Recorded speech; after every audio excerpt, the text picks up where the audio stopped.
Irrigation efficiency के बाद हमारे पास नेक्स्ट आ गया क्या, इरिगेशन रिक्वायरमेंट।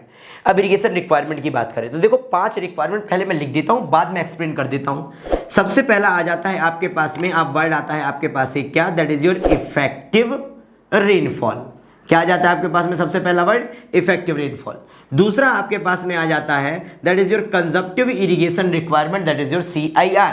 एक आ जाता है आपके पास में that is your net irrigation requirement NIR।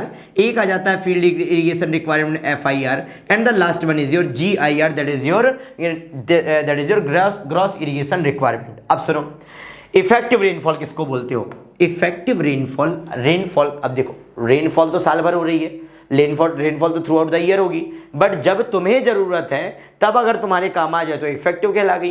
तो उसने आप बोलते हो कि वो रेनफॉल जो आपके अकॉर्डिंगली आपकी जरूरत के हिसाब से अगर वहां पर हुई है तो आप उसको इफेक्टिव रेनफॉल में काउंट कर लेते हो, डिनोट कर देते हो आपके पास में किससे, P इफेक्टिव से।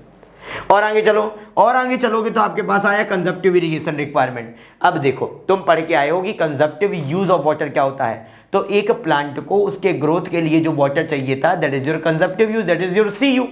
अब अगर मैं बोलता हूं फॉर एग्जांपल कि वहां पर उसको चाहिए था 10 mm का वाटर, उसका कंजप्टिव यूज CU 10 mm था, बट यहीं पर मान लो कि अगर आपके पास 5 mm का बारिश हो गया तो फिर तो आपको केवल 5 mm फिल करवाना रहा।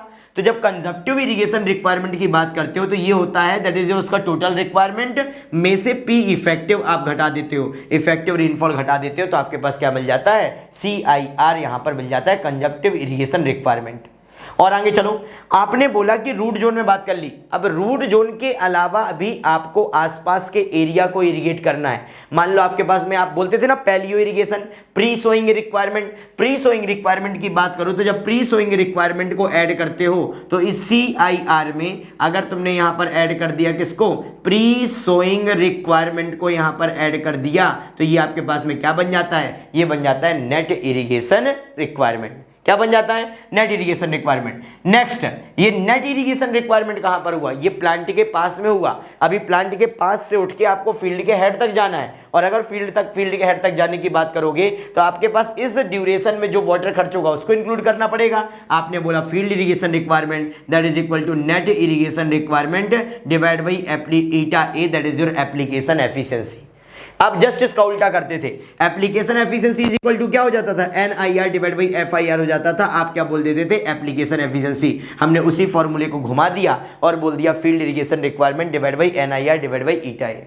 आपके पास बात करो GIR की, आपके पास ग्रॉस इरिगेशन रिक्वायरमेंट, ये और कुछ नहीं, ये हो जाता है आपके पास FIR कि फील्ड के हेड पे जो पानी है वो, और साथ में जो आपके पास कन्वेंस में लॉस हो रहा था अगर उसको इंक्लूड कर लो ईटा C को, तो आपके पास क्या हो जाएगा, ग्रॉस इरिगेशन रिक्वायरमेंट। तो ये कुल मिला के आपके पास में इरिगेशन रिक्वायरमेंट निकल के आती है। बात समझे, मतलब कुल मिला के एक तो P इफेक्टिव रेनफॉल वाली टर्म अलग हटा दिया। दूसरा कंजप्टिव इरिगेशन रिक्वायरमेंट, तुमने बोला कि प्लांट है, उस रूट जोन को जो पानी चाहिए वो है आपके पास में CU। कुछ बारिश वहां पर हो गई तो CU में से P इफेक्टिव हटा दिया तो CIR आ गया।